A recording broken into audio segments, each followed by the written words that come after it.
All right, so in case you missed class, this is what we did today.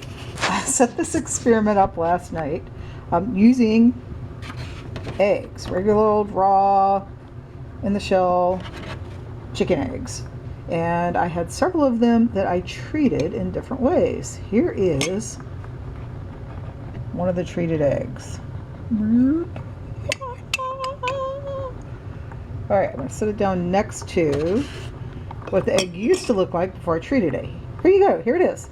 You can see if I touch it, it's very rubbery, like a balloon, like a water balloon. And this egg here was put into a solution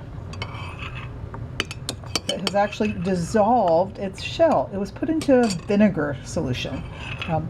Vinegar is very acidic, and the acid eats away the calcium of the shell of the egg. So this egg doesn't have a shell on it anymore. This egg is still another raw egg, but it now just has that membrane that's inside of the shell, no hard shell on the outside at all. You notice another difference. The egg is much bigger.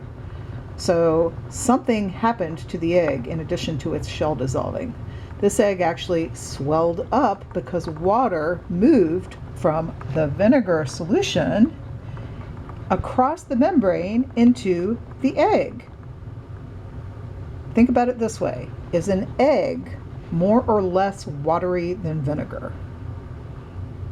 Egg's not very watery, right? It's got water in it. Not very watery. So the egg was less watery than the vinegar. The vinegar was more watery, had less stuff. Vinegar was hypotonic to the egg. And water moved from the vinegar into the naked egg. Ah! All right, so I didn't stop there though. I decided that I wanted to see what would happen with one of these naked eggs because I made a few of them. So there's one that I just left as a naked egg. It's all puffed up.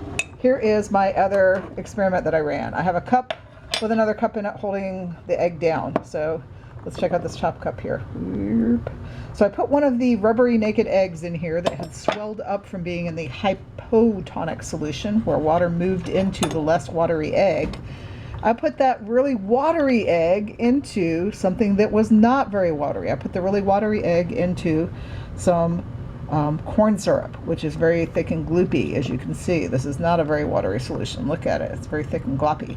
So I put it into corn syrup, and I'm not going to take it out yet because it's kind of rubbery and flexible and kind of delicate looking. But you can see how it's already collapsing down. The egg is now shrinking because water is leaving the watery egg and going into the less watery corn syrup. The corn syrup here is hypertonic compared to the egg. All right, so I'm going to repeat this experiment. I'm going to actually do this experiment with an egg that I don't leave sitting out. So I'm going to see what they actually look like when you cook them and try to eat them. So I'm going to try this in the refrigerator.